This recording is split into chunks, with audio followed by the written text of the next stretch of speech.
বন্ধুরা, আমার নাম শুভশ্রী আর আপনাদের সকলকে আমার চ্যানেলে খুব স্বাগত জানাই। আজকে আপনাদের সাথে শেয়ার করব খুবই সহজ কিন্তু খুবই অন্য রকমের একটি চিকেন রেসিপি, চিকেন মালাইকারি। রুটি, নান, পরোটা কি গরম ভাতের সাথে খেতে খুবই ভালো লাগে। রেসিপিটি এভাবে একবার নিশ্চয়ই চেষ্টা করে দেখবেন। আর আমার চ্যানেল ভালো লাগলে সাবস্ক্রাইব, শেয়ার আর লাইক করতে কিন্তু ভুলবেন না। তো চলুন দেখে নিই কেমন করে বানাবো চিকেন মালাইকারি। চিকেন মালাইকারি বানানোর জন্য প্রথমে একটা আদা রসুন বাটা বানিয়ে নেব। তার জন্য আমি দিয়ে দিচ্ছি 2 ইঞ্চ আদা আর দিচ্ছি 12টা রসুনের কোয়া। এবারে এটাকে আমরা একটা পেস্ট বানিয়ে নেব। এবারে আমরা চিকেনটাকে ম্যারিনেট করব। এখানে নিয়ে নিয়েছি 1 কেজি চিকেন আর কিছু উপকরণ এবারে দিয়ে দেব। 4 টেবিল চামচ দই। দইটাকে আমরা ছাঁকনি দিয়ে পাস করিয়ে নিয়েছি যাতে দইয়ের জলটা ঝরে যায়। এবারে দিয়ে দিচ্ছি যে আদা রসুন বাটাটা বানিয়েছিলাম তার শুধু অর্ধেক এই ম্যারিনেশনের সময় দেব, বাকি অর্ধেক আমরা মালাইকারি রান্না করার সময় ব্যবহার করব। আর দিচ্ছি কিছু শুকনো মশলা, 1/2 চা চামচ হলুদ গুঁড়ো, 1 চা চামচ জিরে গুঁড়ো, 1.5 চা চামচ ধনে গুঁড়ো,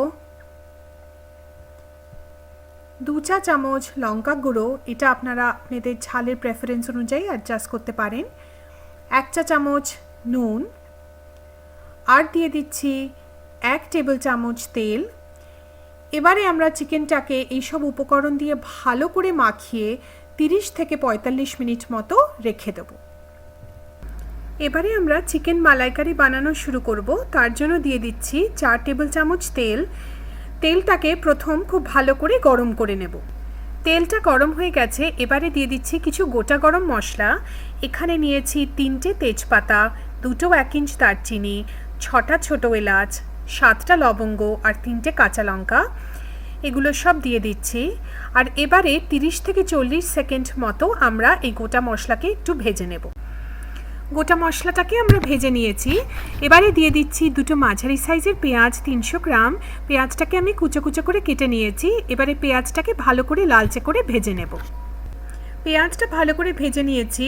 এবারে দিয়ে দিচ্ছি বাকি অর্ধেক আদা রসুন বাটা, যেটা আমরা আগে করে নিয়েছিলাম।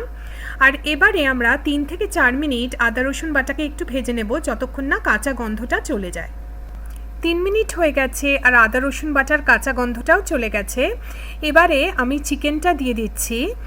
সবটা চিকেন দিয়ে দিন।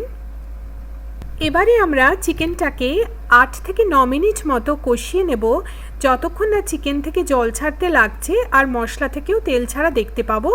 আর চিকেনটাকে মাঝে মাঝেই ভালো করে নেড়ে নেবেন যাতে মশলাটা ভালো করে ভাজা হয়। চিকেন থেকে জল ছাড়তে লেগেছে আর মশলার থেকেও তেল ছাড়ছে, দেখতে পাচ্ছেন। আমাদের মশলাটাও ভালো করে ভাজা হয়ে গেছে। এবারে আমি দিয়ে দেব কাজু বাদাম বাটা। আমি 12 থেকে 14টা কাজুকে গরম জলে 15 মিনিট ভিজিয়ে রেখে তারপরে একটা মিহি পেস্ট বানিয়ে নিয়েছি। আমি কাজু বাদাম বাটাটা দিয়ে দিচ্ছি। তার সাথে আমরা আরও দেব 1/2 চা চামচ চিনি। এটা অপশনাল, আপনারা চাইলে স্কিপ করতে পারেন। আর দিয়ে দেব কিছু নুন স্বাদ মতো। আমরা চিকেন ম্যারিনেশনের সময়ও নুন দিয়েছিলাম, তাই একটু আন্দাজ করে দেবেন। এবারে আবার সব কিছু ভালো করে মিশিয়ে মিডিয়াম আঁচে 4 থেকে 5 মিনিট মতো আরও মশলাটাকে কষিয়ে নেব। এবারে আমি দিয়ে দিচ্ছি 1.5 কাপ নারকেল দুধ বা কোকোনাট মিল্ক। আর মাঝারি আঁচে আমরা কোকোনাট মিল্কটাকে ফুটতে দেব আর মাঝে মাঝে সব কিছু একটু নাড়িয়ে দেবেন। কোকোনাট মিল্কটা ফুটে গেছে।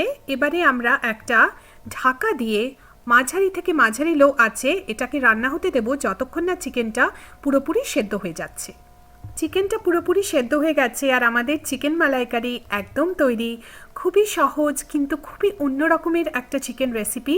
রেসিপিটি এভাবে একবার নিশ্চয়ই চেষ্টা করে দেখবেন আর কেমন লাগলো নিশ্চয়ই জানাবেন। আমার চ্যানেল দেখার জন্য অনেক অনেক ধন্যবাদ।